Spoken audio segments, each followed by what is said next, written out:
Hello everyone, welcome to the lecture number 18 of this NPTEL lecture series on charging infrastructure, where in this lecture we will discuss on totem pole PFC converter, which is a kind of variant of bridgeless PFC converter which we were discussing in the last lecture. So if we look some of the things we have studied in case of totem pole PFC, what we understood that it is, first of all, it is a bridgeless PFC converter where we do not have any diode bridge rectifier at its first end, and here directly from the PS peak sine omega t, that means directly AC is get converted into the output voltage V naught is maintained at a constant value, while making sure the current drawn from the source is having a sinusoidal behavior with 0 phase angle between the current and the voltage, that means having the unity power factor. So now we have seen the operation of that in the last lecture, where we have seen that it consists of one, you can say, active leg, or you can say a one leg which is switching at a frequency at a higher frequency, which is at FSW, while the other leg, which is a diode leg, which can be obtained using diode leg, is actually switching at, or you can say that it has the frequency of operation same as that of the line frequency, which is nothing but the Fs, and the FSW is very much greater than Fs, which is the condition we have been taking in case of boost PFC converter, in case of PFC converters.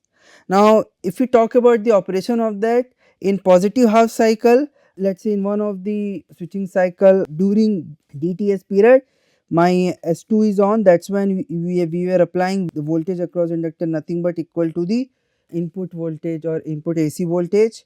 So in case of DTS duration, we can see when it is on, the current is flowing through the source, through the inductor, through the S2 switch, and from the D2 comes back to the source.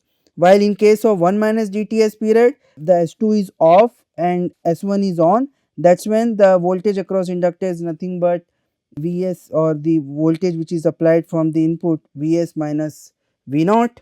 And if you look very carefully, both during DTS period and 1 minus DTS duration, the diode D2 is always in conduction. That is when we can say that in the entire positive half line cycle, the D2 is on, and this S1 and S2 are switched at a high switching frequency, where in D of TS period your S2 is on, while in 1 minus D of TS period the S1 is on, and that is when we can ensure the operation is similar to that of boost PFC, where having a VL equal to Vs, and in DTS period and in 1 minus D of TS period voltage across inductor is Vs minus V naught.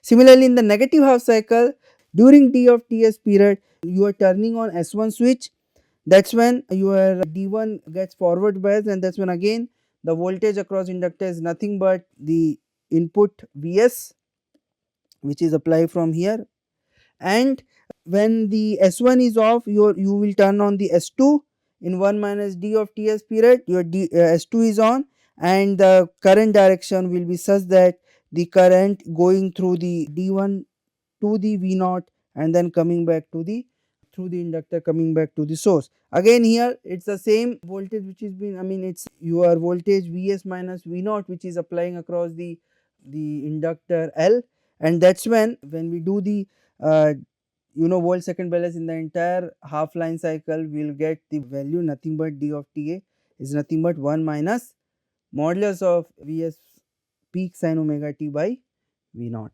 And if you see in this negative half cycle, we will see that our D1 device is always on during D of Ts period and 1 minus D of Ts duration. So that is when we can say that in one switching cycle my D1 is on during negative half cycle, that is when in the entire line cycle, which consists of several, or which consists of so many switching cycle, will also have the operation where D1 is on. So D1 is always on in the negative half cycle, while D2 is always on in the positive half cycle. In positive half cycle your D2 is always on, and in negative half cycle your D1 is always on, while the S1 switch is having a duty ratio which is varying with 1 minus D of t, and the duty ratio of S2 is varying with D of t. In the negative half cycle, The S1 switch has duty ratio varying with d of t, while the duty ratio of S2 is varying with 1 minus d of t. So if we try to draw the variation of how it looks like, so let us draw first foremost thing our d of t period. So we know that our Vs is actually Vs is nothing but Vs peak sin omega t. So modulus of that, we know that it goes from here to here, then to here to here. Okay, and then again let us draw one more to here to here. Now if we see very carefully,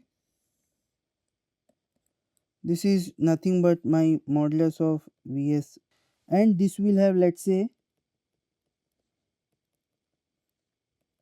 peak value nothing but Vs peak it is. And we can also say that, let us say, our VDC or V naught output voltage is actually having voltage somewhat greater than your Vs peak to V naught voltage. So we can draw our d of t variation of duty ratio with respect to time as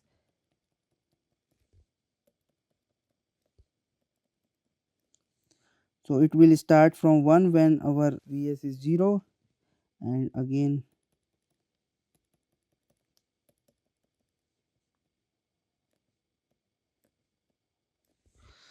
and it will actually vary sinusoidally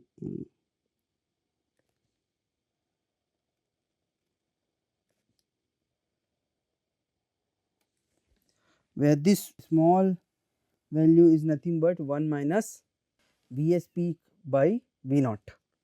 So this is the d of d, which is with variation with time duration t, and now let us draw the d of, let us say, S1, which is also varying with time. So the duty ratio of this S1 switch. So let us draw ds of this one. Again the maximum value is 1.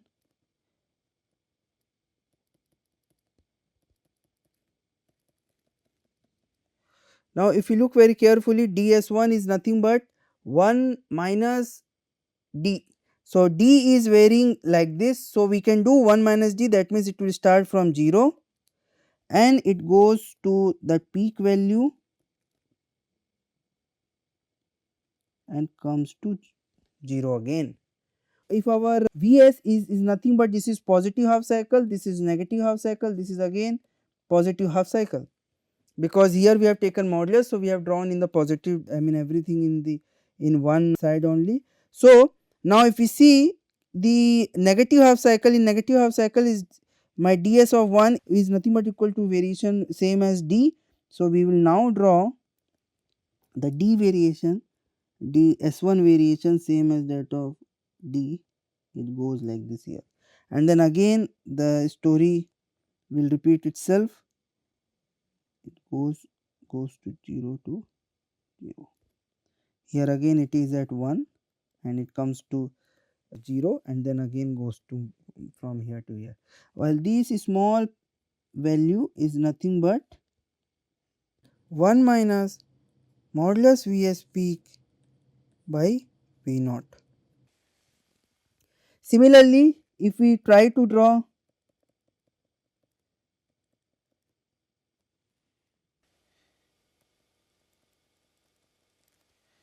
the ds2, let us draw ds2, how ds2 will look like, the duty ratio of switch S2. So the duty ratio of S2 in positive half cycle is nothing but equal to same as variation of D. So here if let us say if we define this as 1, due to maximum it can go up to 1 only. So the duty ratio will same as D of T,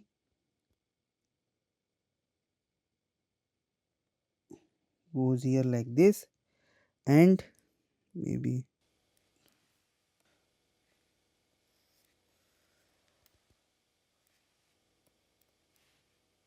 So it goes from 1 same as d of t near to 0 and then coming back to 1.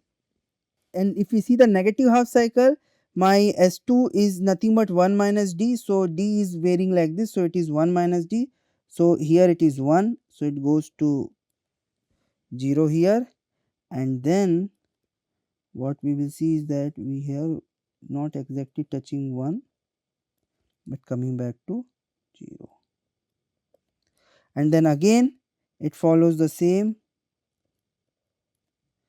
as that of d of t coming back to here like this. So it is 1 and then again it will have the same thing over here like this, and here it will be like this. So like this it is having. So if we look very carefully, my S1 switch duty ratio is having 1 minus d variation in positive half cycle, while the same variation as that of d in negative half cycle. Similarly, the S2 switch is having the same variation as that of d of t in positive line cycle, while having a 1 minus d variation in the negative half cycle. So if we look very carefully, in every half cycle the duty ratio has to take a jump at the crossover, which is one of the concern in this particular kind of converters.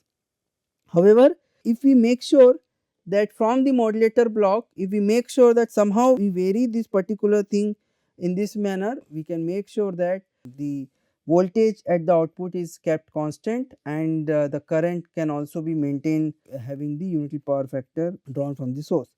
Now if you look very carefully in this particular system, the D1 and D2, if you look very carefully, D1 is always on in negative half cycle, where D2 is always on in positive half cycle. So one can also, instead of using this D1 and D2 diodes, because sometimes diode have the slow recovery and also during the conduction as well as during the unit going from reverse to forward bias to reverse bias, they have losses which is considerable. So instead of using diodes, one can use the MOSFET having the body diode, so that we can turn on the MOSFET whenever diode conducts and thus allow current to flow through its channel, which give less conduction losses. The devices also have to be switched at 50 Hz or line frequency. So one can also obtain this converter something like this.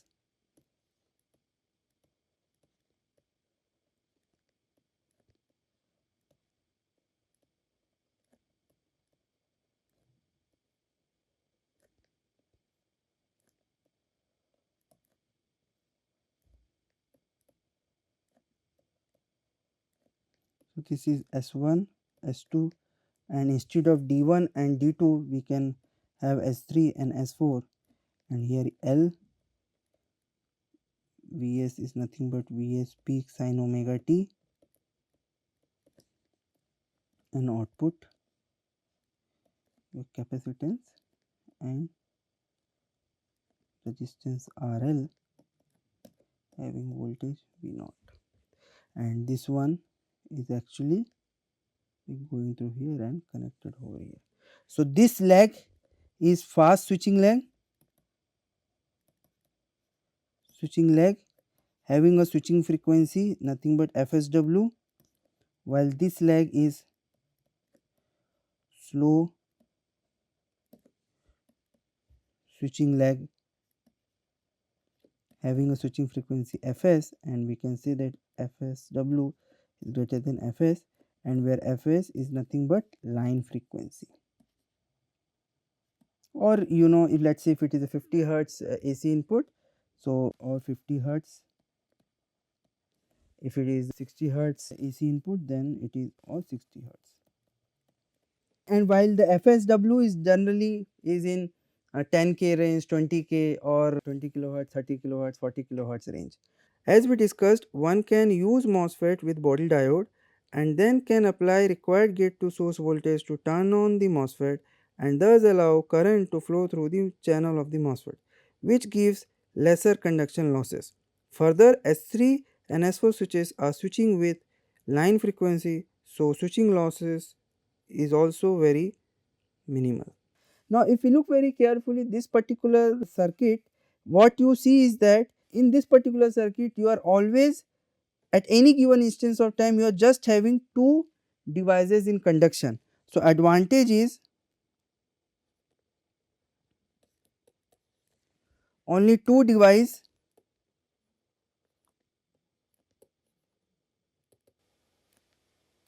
are in conduction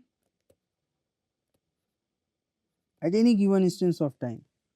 So that's when it helps in reducing the your conduction losses. Second, you have less component count, less, or you can say that just 4 devices are needed. 4 devices are needed. And another one important aspect you will see in this one is that two of the switches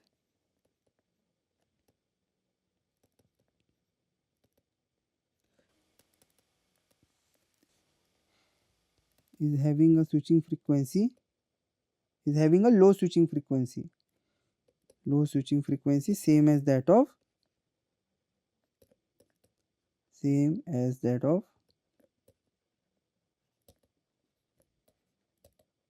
line frequency. Now this is one of the advantage, it helps in reducing the conduction losses. So it is it helps in reducing the, so that's why it helps in reducing the switching losses as well.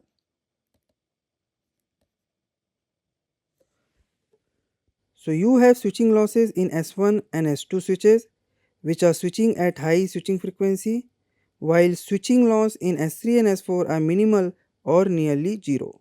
While in the conduction losses, since only two devices are in conduction at any given instance of time, so conduction losses are also less. So here first point lead to less conduction losses, and that's why this converter can achieve a very high efficiency while in operation. And one can also use in the fast switching leg, one can also use modern day devices like silicon carbide and gallium nitride devices, and that's when can able to achieve very high efficiencies.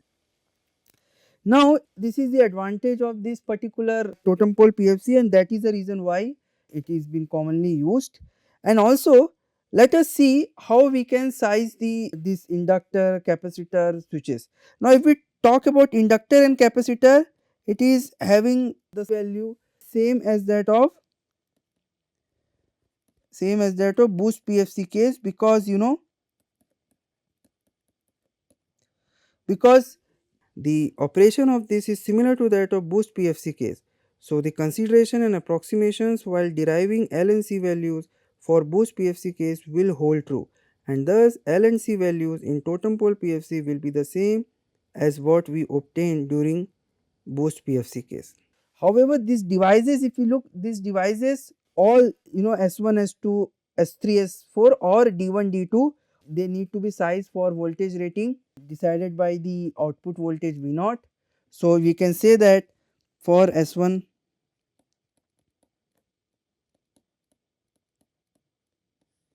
S1, S2, S3, S4, the voltage rating is nothing but we can take 1.4 times that of V naught, where here we have taken 40% safety margin. To avoid the excessive voltage appearing on the device when it is turned off during turn off instances. So to take care that 40% safety margin is been given. So we understood this is our voltage rating. Now let us also see what is the current rating, RMS current rating, I mean for this S1, S2 switches. So let us calculate. So IS1 RMS, I mean if you look very carefully, S1 is on during 1 minus D period and in positive half cycle, and it is on during D of T period in negative half cycle. So we can write for the entire time duration 50 hertz, which is 1 by T. what we have is going from 0 to T by 2 in the positive half cycle, we have 1 minus T is square T of T. Then we were in the next half cycle T by 2 to T, our duty ratio is D of T. Again this is entire is in one bracket, D of T is square T dt will be there in the negative half cycle, and this is will be taken 1 by T, where our Is of T we assume that we are having the unity power factor I is peak sin omega t, while our dt is nothing 1 minus Vs peak sin omega t by V naught. Now here if we look very carefully, we can easily put this particular this thing, and here if we know, we already know omega t is nothing but 2 pi. So from here we can easily calculate the RMS. This we can put this particular things here, and we can put it in any advanced computational software to obtain that IS1 RMS value. Similarly IS2 RMS we can calculate, again it is on for 1 by T period, is on in positive half cycle,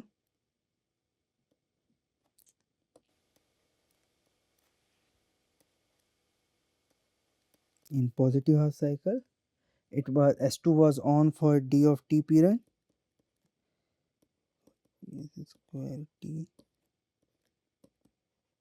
T, and it is in the negative half cycle it was on for 1 minus dt,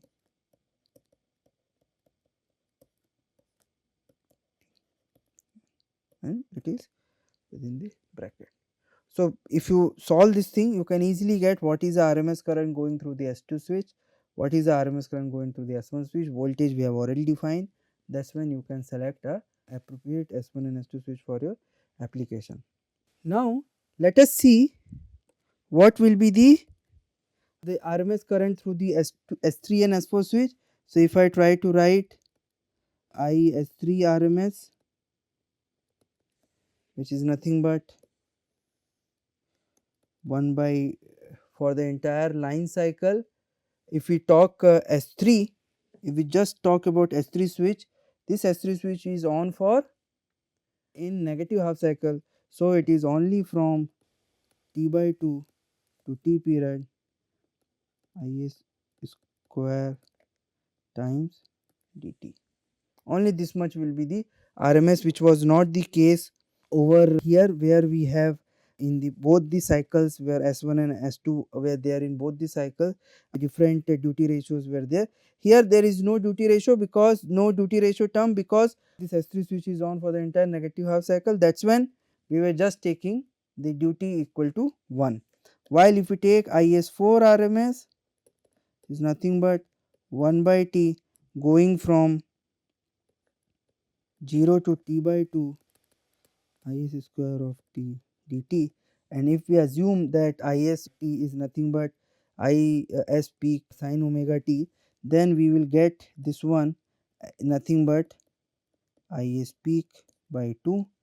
Here we will get also Is peak by 2. So accordingly we can also select our S3 and S4 switch, and these two will have different current ratings. So accordingly one can choose two devices, or one can choose a single devices to maintain the uniform inventory in the system. Now if we talk about, so we have understood how we can size these components, this we also see how we can size these switches.